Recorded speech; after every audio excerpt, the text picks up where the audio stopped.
From the Daily Trust News Center, this is the News Hour.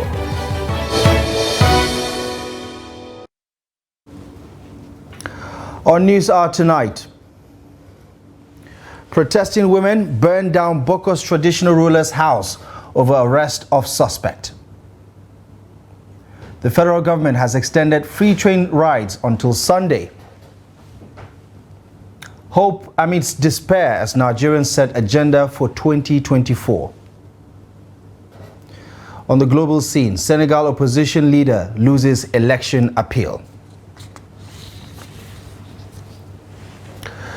Good evening and welcome to Trust TV News Hour. My name is Abdullahi Ahmed. We begin in Plateau State, where protesting women have set ablaze the residence of Michael Monde Adanchi, the district head of Boko's town in Boko's local government area of Plateau State. The incident occurred around 12:30 a.m. following the arrest of some community members for their alleged involvement in the recent killings in the area. The traditional ruler's house and administrative office were completely burned down by the protesters. Soldiers were sent to disperse the protesting women. The police in Plateau State has confirmed the arrest of 8 persons related to the recent incident in Bokos and Barikin Ladi, where about 23 communities were attacked on Christmas Eve, resulting in over 190 deaths and the destruction of numerous houses. The spokesperson of the State Police Command, DSP Alabo Alfred, provided further details on the development. Well, a little earlier, I spoke to Trust TV's Ado Musa, who gave us an update on the recent developments. What happened was around 12:30 a.m.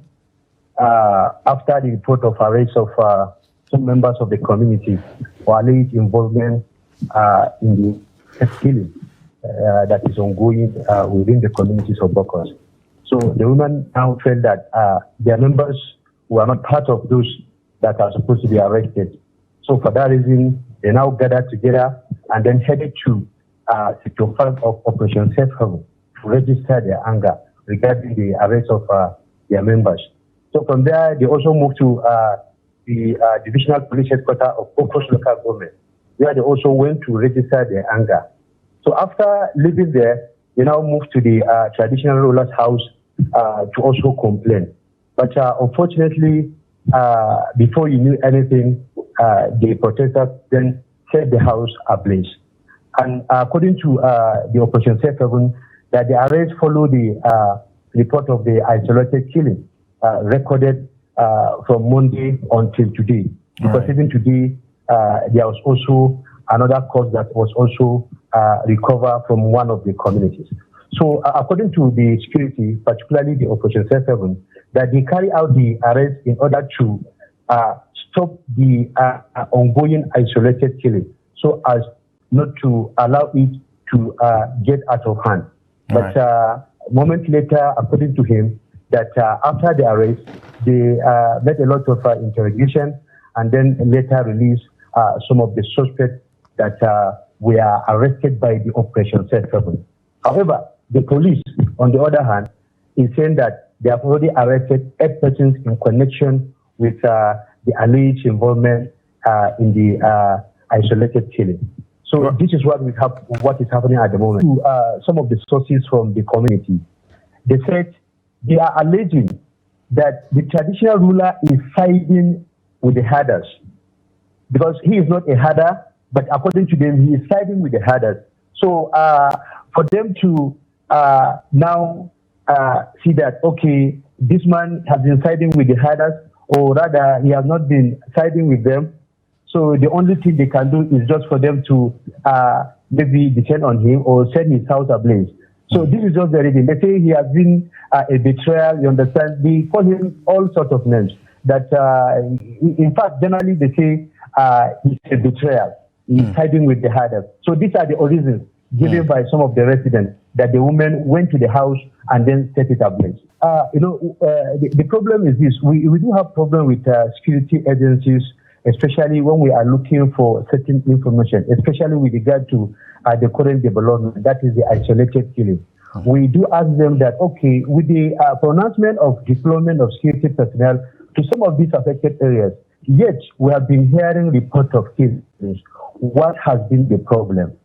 They will tell you that, okay, they will not be able to tell us anything about that one. All they know that they have deployed security personnel in the area, and they are very sure that all these areas, they are in control of these areas. And what is surprising, according to some of these residents, is at the moment, both farmers and the herders, a farmer cannot go to a zone that is not, for example, that is not his own comfort zone. A farmer also, a herder cannot also go to another zone that maybe you hardly find Fulani herders in this area. Right. So they only move around their comfort zone. They hardly move away from their own comfort zone. So this is the situation at the moment. So the moment one person or a particular person moves from his own comfort zone to another zone, definitely there may be another story of either being injured or get killed. Honestly, it is very obvious that these warring parties have already drawn a battle line, because looking at what has been happening from Monday until today, it is obvious that this enmity, disunity between the two parties really exists. So the government official or the security may come out to say maybe something different, but what is happening on ground, that two are not friendly at the moment. But a lot of people have been saying that if this thing should continue, or it should be allowed to continue, it is possible that it will escalate to maybe other places. So this is what people have been saying at the moment, especially within Jos Metropolis. Trust TV's Ado Musa there speaking to me earlier about today's development on the plateau following more killings in the Bokos region that has been engulfed in the recent killings of up to 190 plus people on the eve of Christmas and New Year. Well, let's further unravel some of the layers to this issue and understand the dynamics involved. Joining us via phone from Yola in Adamawa State is Dr. Aguso Bame, who is a social commentator and a conflict resolution expert. Dr. Aguso Bame, thank you so much for joining us on the News Hour. First of all, let me get your take on how the situation is further getting compounded by these targeted killings in these volatile regions. Obviously, it's not necessarily an uncommon situation, especially looking at the history of Plateau State and ethno-religious conflicts. Your thoughts? It has become a tit for tat, you know. It's a vendetta, you know. You hit me, I hit you, and nobody has an upper hand right now, but evil, you know, evil has an upper hand right now. Bloodshed all over the place. It's unfortunate that we've allowed it to get to this particular point. I have always said, and I will say it again, that no government at all should allow this kind of thing to happen in its country and to persist. We have allowed this to persist for a long time, 2016, 2017, you know, you remember the escalations in 2016, 2017, 2018, 2019, and coming up to now. And, you know, what is happening right now is that it's going to move into other communities. It's not just going to stay there.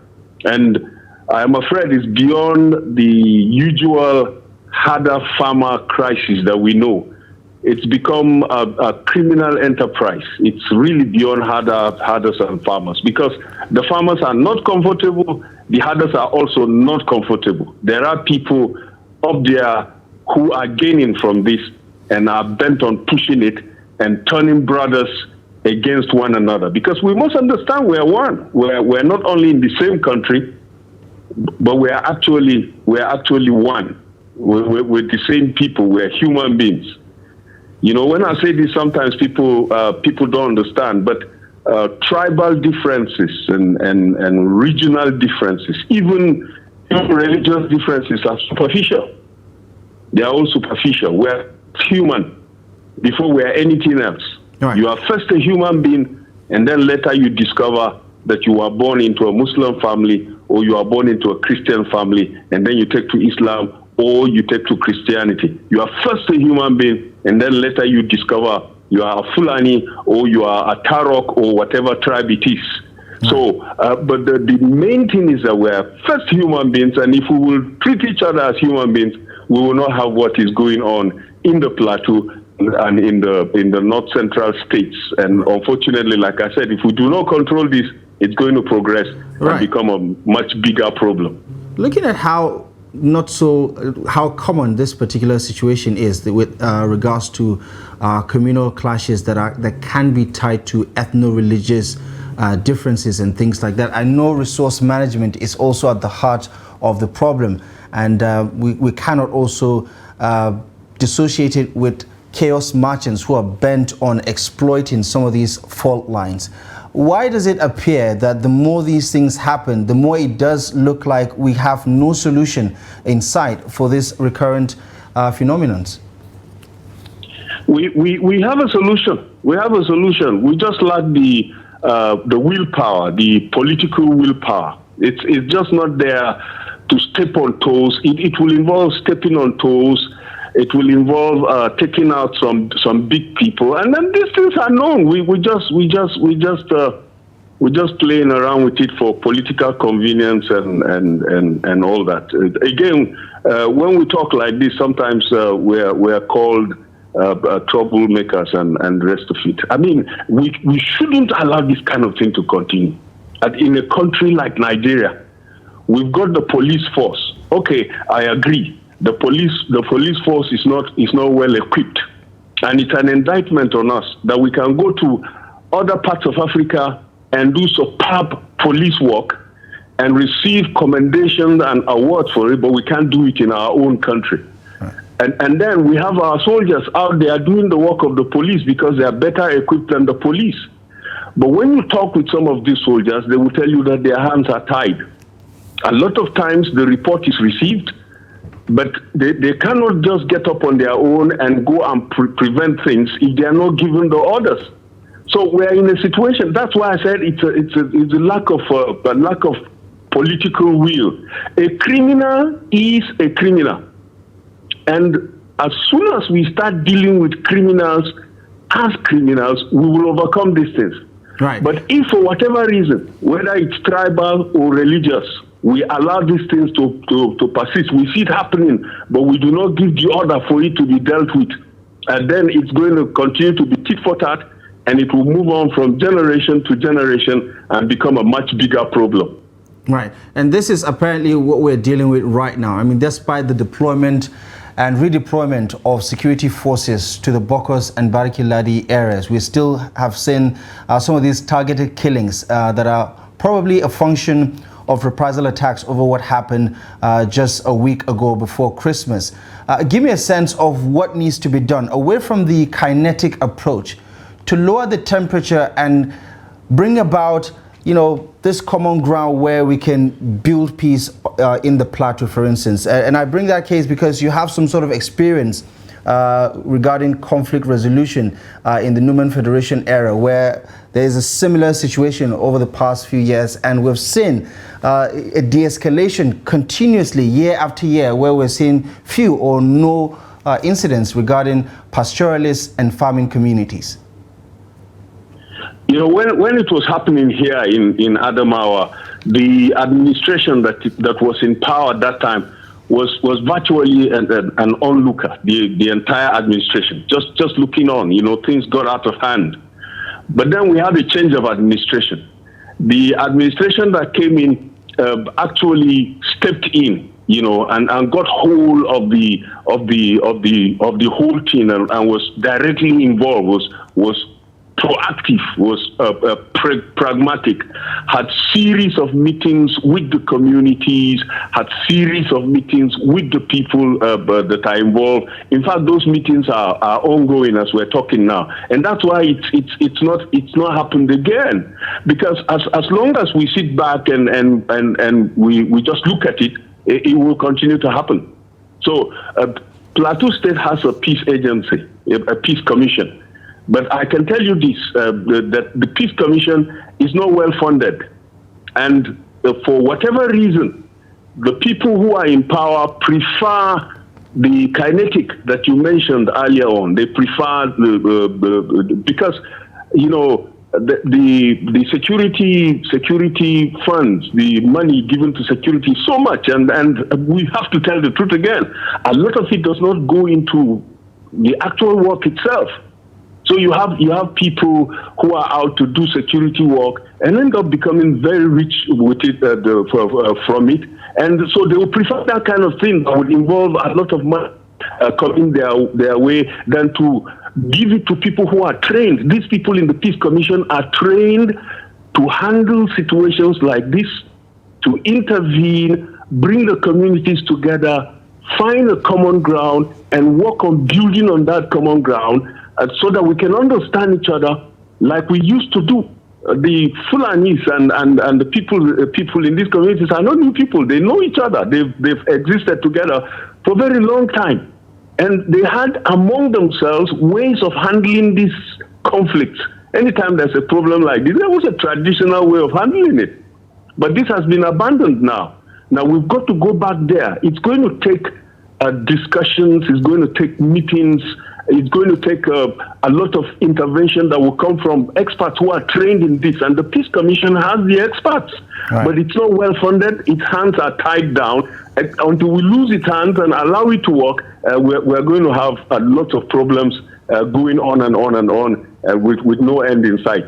Right. Okay. Dr. Aguso, appreciate your insight. We're going to have to leave it here for now, but thank you so much for joining us on the News Hour. Right, moving on now, still talking security. Insecurity in Abuja's Buhari Area Council of the Federal Capital Territory has escalated, with 2 police officers sustaining gunshot injuries and 7 family members abducted by bandits this week. A middle-aged man who led the police intervention was shot dead by the bandits.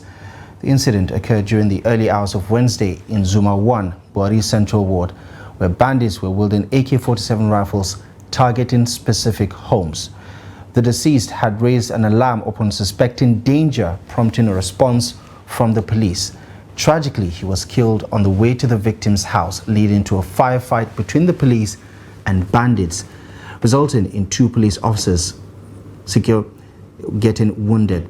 Now, similar incidents of bandits' invasions and abductions have plagued the area for the past 2 weeks. Residents are calling on local authorities to collaborate with security agencies in addressing the escalating kidnapping cases in the area. Responding to the development, the Commissioner of Police in the FCT visited the communities and subsequently made provision for additional officers and police armored personnel carriers to the area to enhance security. And the state of insecurity in Taraba State intensifies as 2 pastors, including Reverend Elkanah Ayuba and Reverend Simon Ezra of the United Methodist Church, along with several others, remain in captivity despite paying ransom. The abductions occurred in Pupule town on December 19, and subsequent incidents in Dila village and Gongong Maliki market.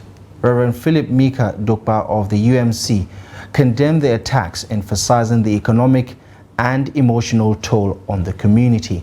Despite ransom payments, none of the abducted individuals, including the pastors, have been released.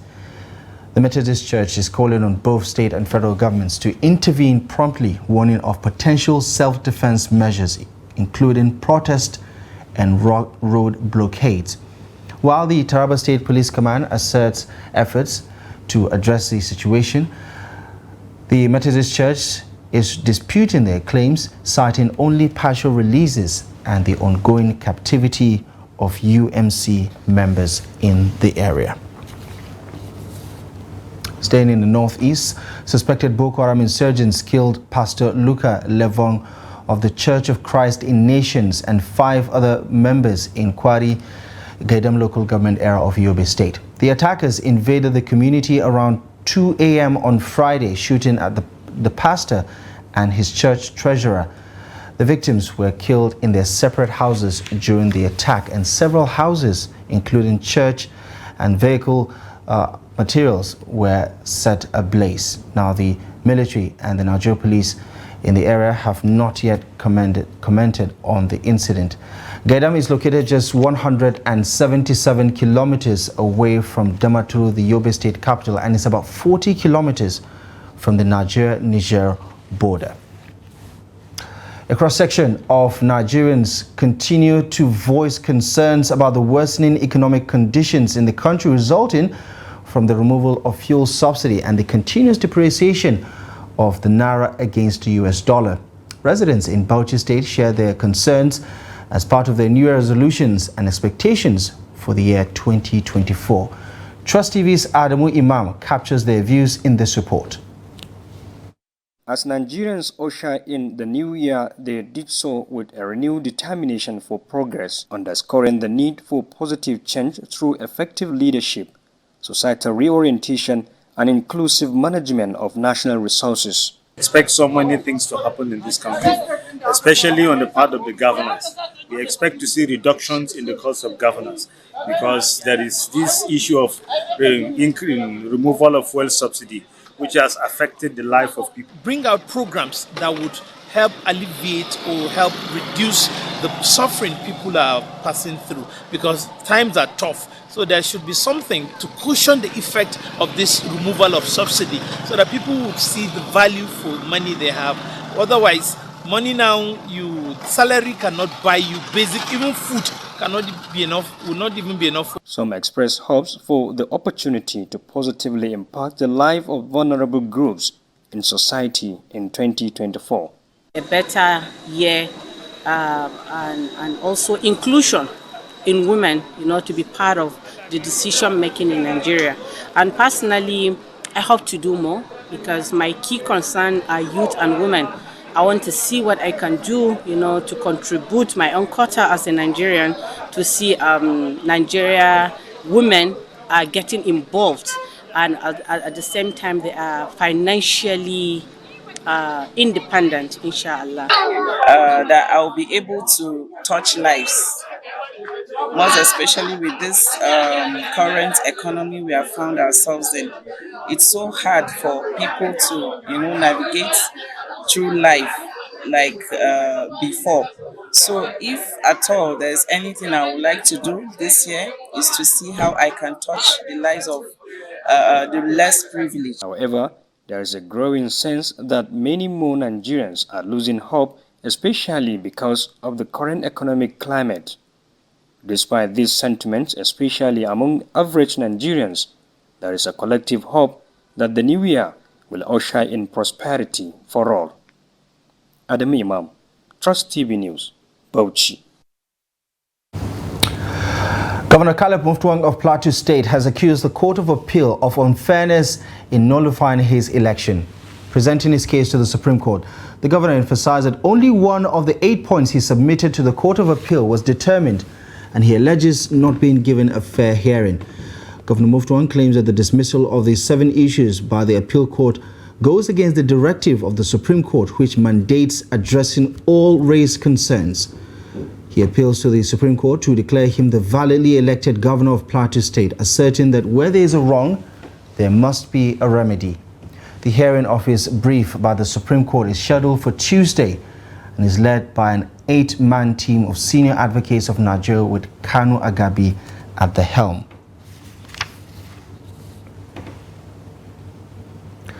President Bola Tinubu has appointed 6 new executive directors to key positions in the Nigeria Ports Authority and the Nigeria Maritime Administration and Safety Agency, NIMASA.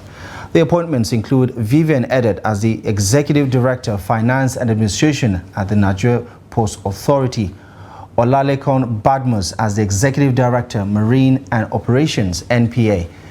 Ibrahim Umar has been appointed as the Executive Director, Engineering and Technical Services at the Nigeria Ports Authority, while Jibril Abba is appointed as the Executive Director, Maritime Labour and Cabotage Services at NIMASA.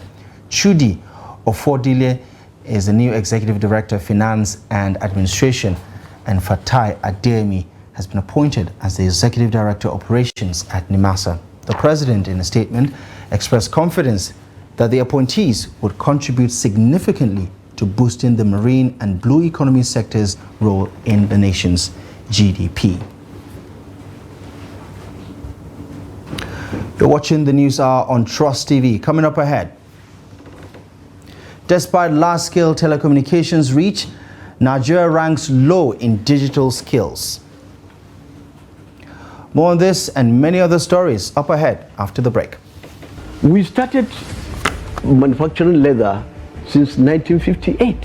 But the most important thing is that if the system is checked correctly, we won't have where we are now.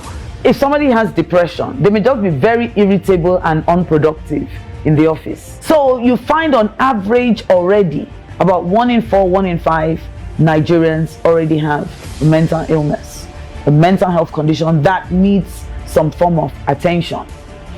No matter how good an economy is, if the federal government goes bust, believe me, everything in the economy is just a matter of time it will go bust. So first of all, about maybe slightly above, below 70% is in federal government securities. If government has banned importation of fertilizer and states are doing it at the level of governance, but I believe that production and distribution of fertilizer should be left to the private sector. This is the general multi-purpose card and it has a chip here. So this chip is about 80 kilobytes. The one that you get from the bank for ATM is just 4 kilobytes. So this is like 20 times.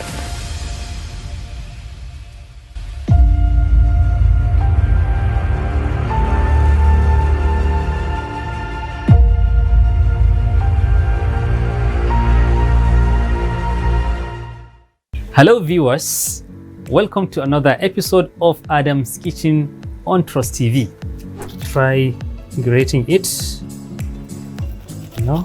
I am going to show you how to prepare a Singaporean chicken rice. Like this. Back here and get my carrots ready. Put in some amount of oil on the skin. I will now go ahead and take off the chicken, spread it to a desired shape.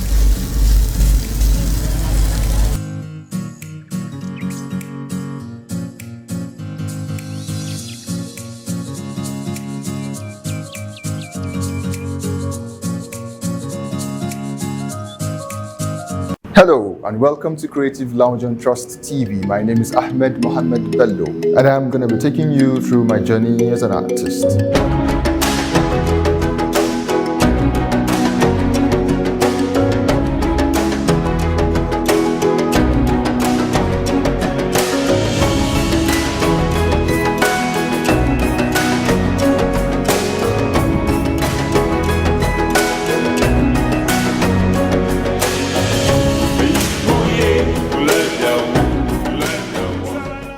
Human beings know what is right.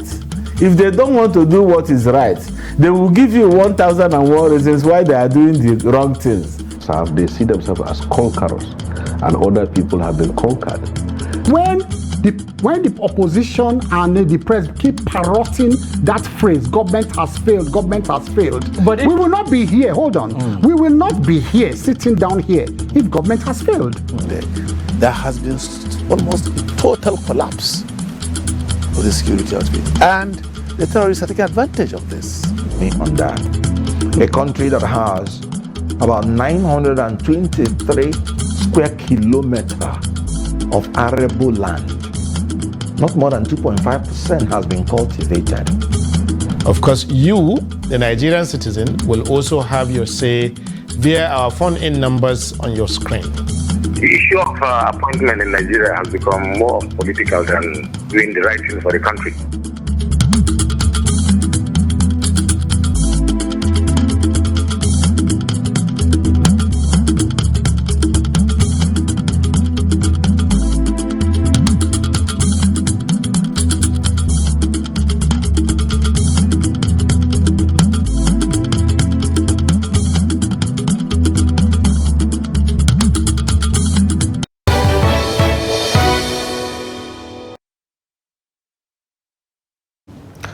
Welcome back to the News Hour on Trust TV. Let's take another look at the headlines.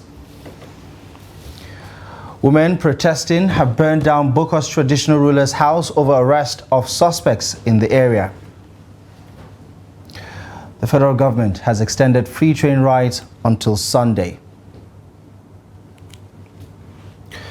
Now, 9 days after the demise of the late governor of Ondo State, Rotimi Akeredolu, his remains have arrived in Nigeria on Friday.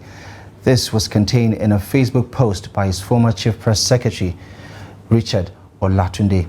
Akeredolu passed away on Wednesday, December 27, 2023, in Germany after a protracted illness. He was aged 67. According to the post, the plane conveying the body of the late governor arrived at 3:39 p.m. on Friday, January 5th, 2024. In a nation projected to be computerized by 2020, recent indicators suggest that a significant portion of Nigerians lag behind in computer literacy 7 years past the targeted date. Given the insufficient infrastructure to facilitate the transition to the digital realm, residents in Benue State are calling on the government to bolster efforts in the ICT sector for national development. Jimmy Azande reports. Nigeria is currently ranked 109 in the world and 11th in Africa in terms of using technology, according to the Network Readiness Index. The giant of Africa is obviously lagging behind in areas that really matter. Residents in Makurdi are emphasizing the pivotal role of schools in laying the foundation for a computer literate society. They contend that the learning environment itself lacks the necessary training to cater to the broader society. Someone to attain to have digital skills, the person should be able to use computers to carry out certain functions or duties to achieve certain goals. By doing that, the person is said to have digital skills. For instance, the person is able to operate the ATM machines, is able to send emails, navigate around the web, use of smartphones and smart devices. There's already a digital transformation, given that a population of Nigerians under 30 years accounts for about 70% of the population. And these populations are tech savvy. They have a lot of, they are able to use the digital, they have the digital skills as they are able to go about carrying out certain activities and functions online, and the use of computers, the use of the internet and all that. Who, especially the teachers, are not prepared for that. If you go to many of our schools, we do not even have computer laboratories. First, we have to start from there and then train our teachers to accommodate these new digital innovations. The public schools are very, very far behind, and it's going to take us at least 10 to 15 years to start thinking about going digital. Some have argued that in villages, where a substantial portion of the population resides, there are limited or no facilities for acquiring essential digital skills. Most of the people in the villages do not have access to power supply, not even this power generating set. They cannot boast of one. If you cannot boast of a power generation set, how can you begin to think of a computer? If the government wants to be realistic in this, the government should first of all make adequate power supply, provide adequate power supply to the villages, and at the same time provide computers for these people, for the pupils in these schools, for them to be able to be accustomed or used to that system before implementation takes effect. They point out that while there is increased use of social media applications in Nigeria, many, including workers, are yet to transition from analog to digital skills in both private and public businesses. Despite Nigerians' 82% mobile network subscribers, ICT experts emphasize that there is considerable room for both the government and the public to contribute to the promotion of digital skills among Nigerians for sustainable development and job creation. Jimmy Azandi, Trust TV News, Makurdi. Well, the federal government has extended the initiative of free train rides until Sunday in collaboration with the Federal Ministry of Transportation to alleviate financial burdens on post-festive travelers. The Managing Director of the Nigeria Railway Corporation, Fidet Okiria, announced the extension in Lagos on Thursday, encouraging passengers to book tickets online to avoid terminal crowds. The extension aims to facilitate the movement of Nigerians who travel during the festive period. Okiria urges passengers to obtain their tickets from authorized sources at no cost, acknowledging the federal government's decision as a relief for transportation costs. The free train rides, initiated on December 21st, were initially set to conclude on Thursday before the extension to Sunday this week. Operations at Port Harcourt and Dangote refineries are set to trigger a significant drop in the price of PMS, according to former Minister of State for Petroleum Resources, Ibe Kachiku. During his visit to the governor of Delta State in Asaba, Kachiku commended the Tinubu administration for its efforts in reducing the cost of refined petroleum products, highlighting that while the subsidy was initially removed under former President Muhammadu Buhari, the discontinuation of the modular refinery policy has set Nigeria back. Now, the former group managing director of the Nigeria National Petroleum Corporation expressed optimism with the imminent commencement of operations at the Port Harcourt and Dangote refineries, foreseeing positive impacts on the pricing landscape. It's not right when you say we didn't actually remove subsidy. And if you remember, I took over as GMD of NNPC in 2015, and in 2016, January, I removed subsidy. Because as far as I was concerned then, the price distortion was such that it was giving advantage to just a few people. And the government was hurting and we couldn't finance our needs. So if you remember, we did a price increase from, I think it was 90K to about 140 or something like that. And so with that, subsidy got removed. And if we had continued with the modulation policy, probably won't be where we are today dealing with subsidy issue again. So I think the move for removal of subsidy is a good move. If what I hear is true, that Dangote is almost on the point of test running the refinery, and the Port Harcourt refinery is in high gear for hopefully a resumption, those are positive news. I'd like to see all the refineries come back. But more important, we also did modular refineries, like you can remember. I approved about 9 modular refineries. 3 of them right now producing, which is good, and I think we need to do a whole lot more of that. Well, what we have is the African market, and if we can produce these refined petroleum products, we'll use the ones we have, we'll begin to move others on export, and that will eventually drive down the price of your refined petroleum products in Nigeria. So I wish the government well. I think they're on the right path. Let's see how quickly we can get this done.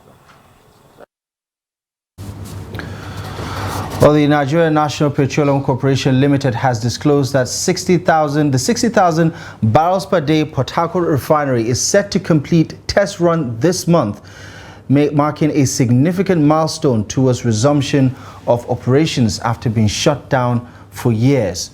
The NNPCL spokesperson Femi Shone confirmed the development that the testing phase would conclude shortly, ensuring the refinery's efficient operation. The state-owned oil company had previously announced the mechanical completion of rehabilitation work on the Area 5 plant in December, revealing plans to commence refining 60,000 barrels of crude oil daily after the Christmas break.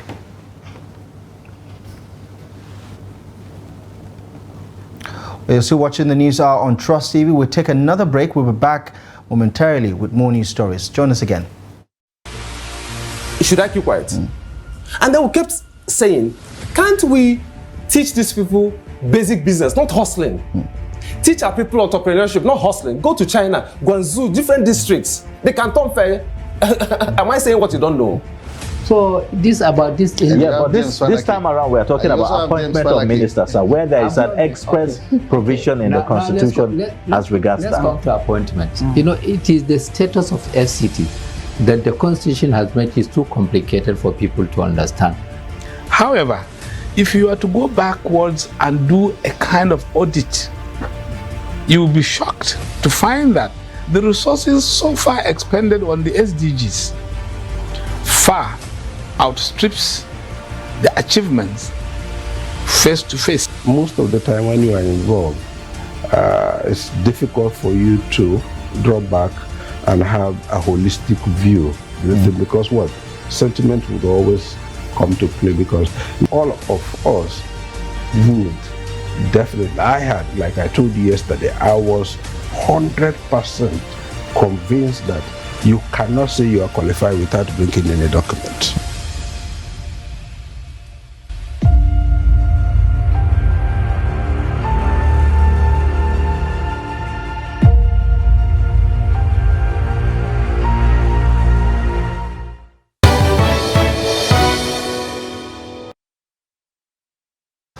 Welcome back to the news. Time now to join Yusuf Akogo for today's briefing in business.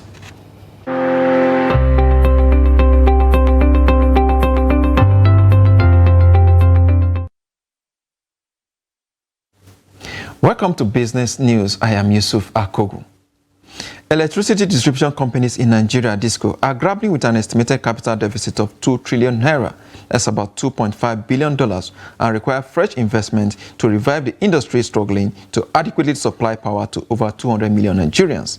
Special advisor on energy to President Bola Ahmed Tinubu said government is setting up policies that facilitate reorganization at the capitalization and bringing in new partners with new capital.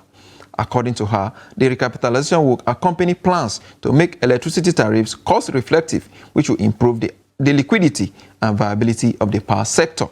Without tariff review, weakness in the naira, which slumped 50% against dollar last year, and accelerate inflation could push energy subsidy to 1.6 trillion naira this year from 600 billion naira in 2023.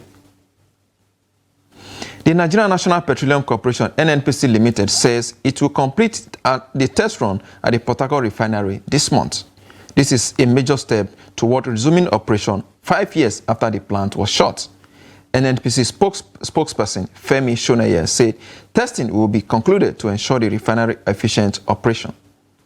The refinery, which is undergoing an upgrade, will begin by processing 60,000 barrels per day and to operate at full capacity of 210,000 barrels per day later this year. Nigerian Exchange Limited, NGS, in collaboration with the National Pension Commission, PENCOM, is set to deepen Pension Fund Administration, PFA's participation on the NGX Broad Index. The NGS Pension Board Index was launched on 15 January 2013, which provides a broader benchmark for equities investment by the pension industry. The NGS Pension Broad Index has exhibited robust performance since it was launched last year.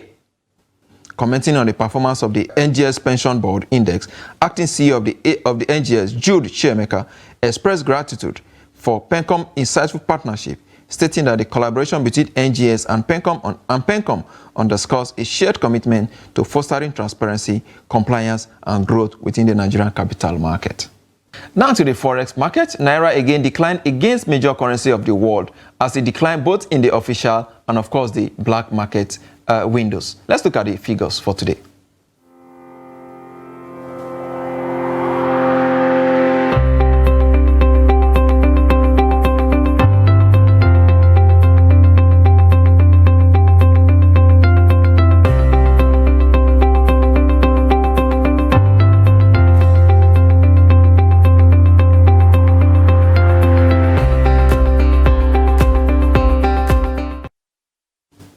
Now we go to the stock market. The bulls are back again in the market. Well, will I say back? It's sustained today as the market closed by 2.11%. And of course, the all-share index almost hitting 80,000 basis points. If you look at it, NACO, UPDC, Transcorp actually led the gainers table. And of course, they have been able to push the index way this far. If you look at the all-share index itself, nearly 79,000 basis points, and of course the index in terms of percentage 2.11%. Volume of trade 892 million. There you will say. Of course, if you look at the market movers for the day, we have the like of Fidelity Bank, Transcorp, and of course Sterling Bank, all doing so well in the market today. Well, this is highlight of the Nigerian stock market as it went down today. We look at the losers. We have the multivers, the SOA, and of course the UPD. Credit, all of them not doing so well today. Of course, when you have gainers, you definitely will have losers. It's the highlight of the Nigerian stock market as it went down today. Let's look at the market from the rest of the world.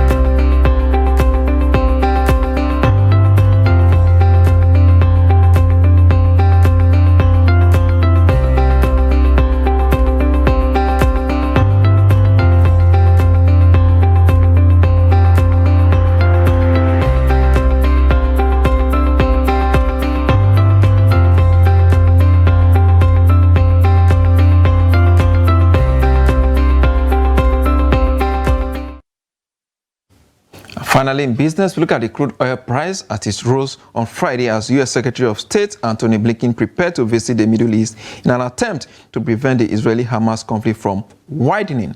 At the London market, Brent crude trade for $78 per barrel. For OPEC basket, dealer offer similar amount, $78 per barrel of the commodity as well. Well, that's business news. I am Yusuf Akugu.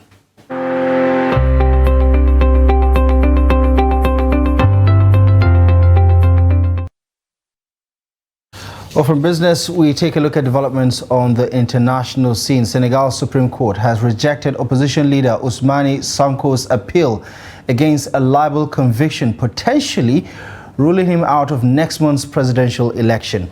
He has been seen as a strong possible challenger in the race to succeed President Macky Sall, who is stepping down after 2 terms in office. But another court has ruled out his bid to stand, according to his lawyer. Sonko has faced several court cases since 2021, all of which he denies.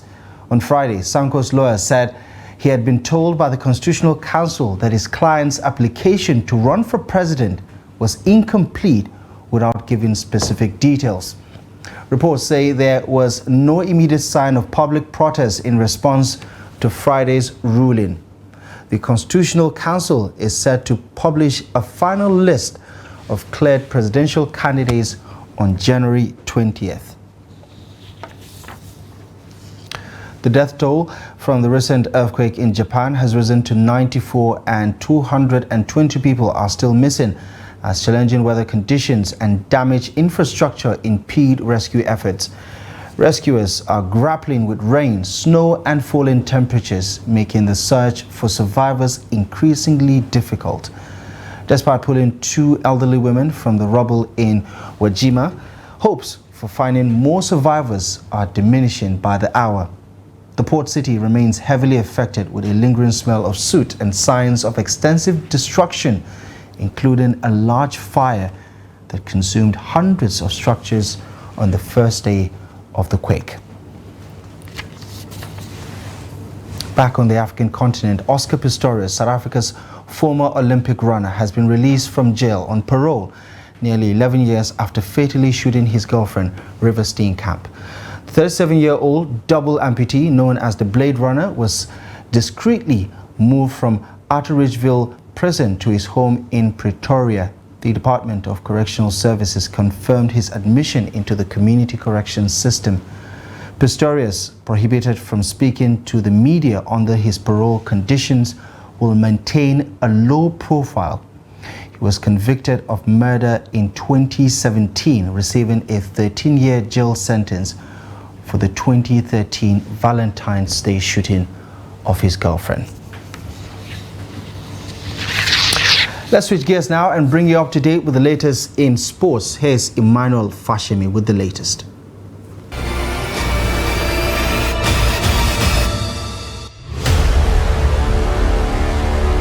The authorities of Nigeria National League has promised to distribute Pro Star balls to teams participating in the league before the commencement of the second stanza.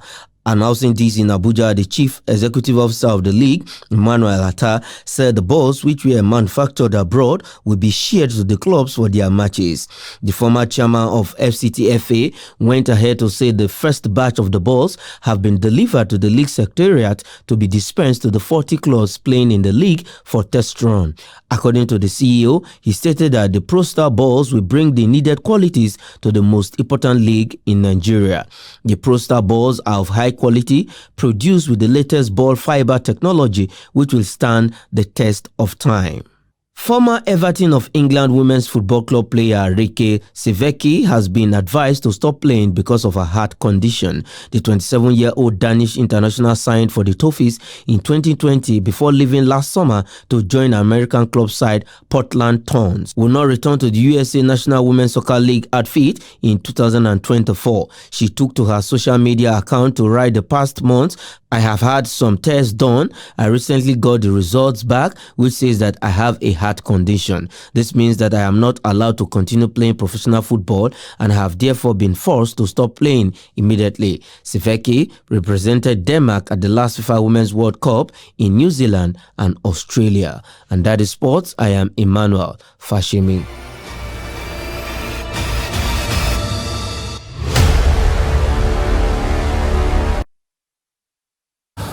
Well, just before we wrap things up, here's a kicker. Abdullahi Mire, a former refugee and journalist, is the UNHCR's Nansen Refugee Award winner for 2023. Namira is the founder of a youth-led organization that supports refugee students in Kenya's Dadaab camp with books donated by education charities and former refugees to support schools and libraries in the camp.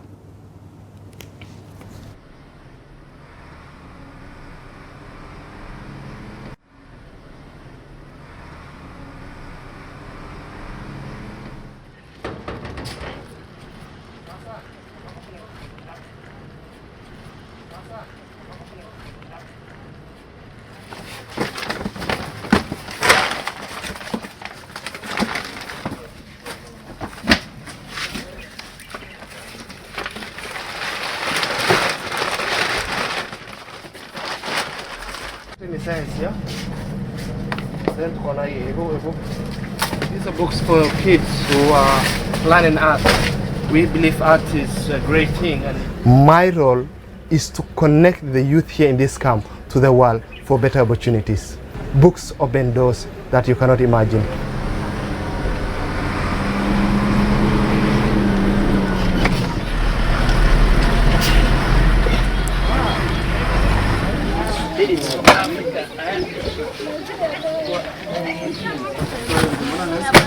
Get boxes out as well if you're getting boxes. I'm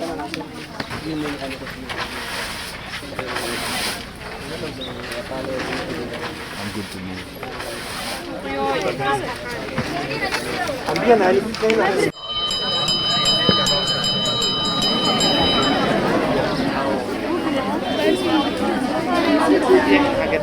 is what will determine your future tomorrow. So can you invite your group? Please come. There are still books, there are libraries. Commit your time on things that are, you can take. You have enough role models all over. What do you want to be? Huh? You want to be a doctor?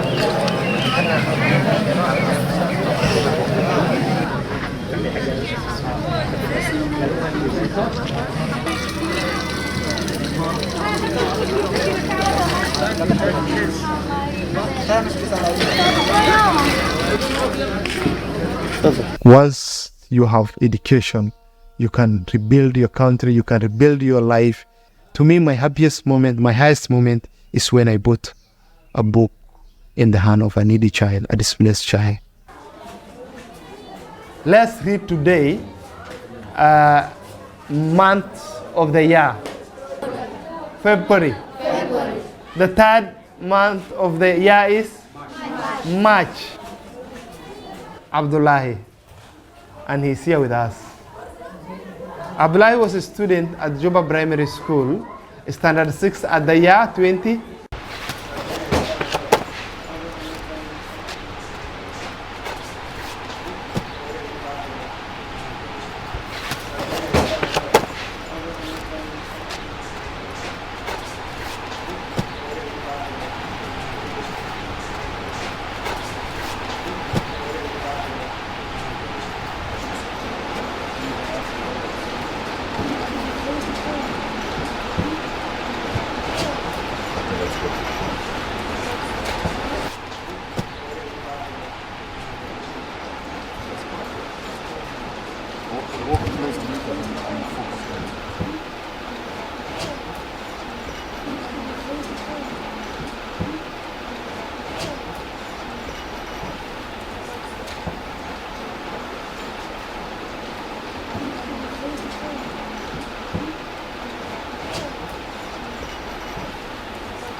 We are sharing 15 girls with one biology book, but me, my target was to get good grade in biology and to become a doctor.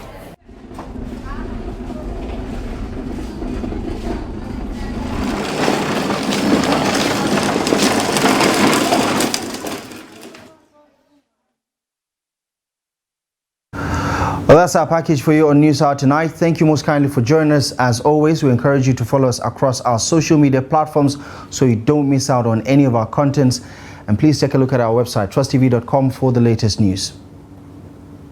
My name is Abdullahi Ahmed. From myself and the rest of the team, thank you for your company and good night.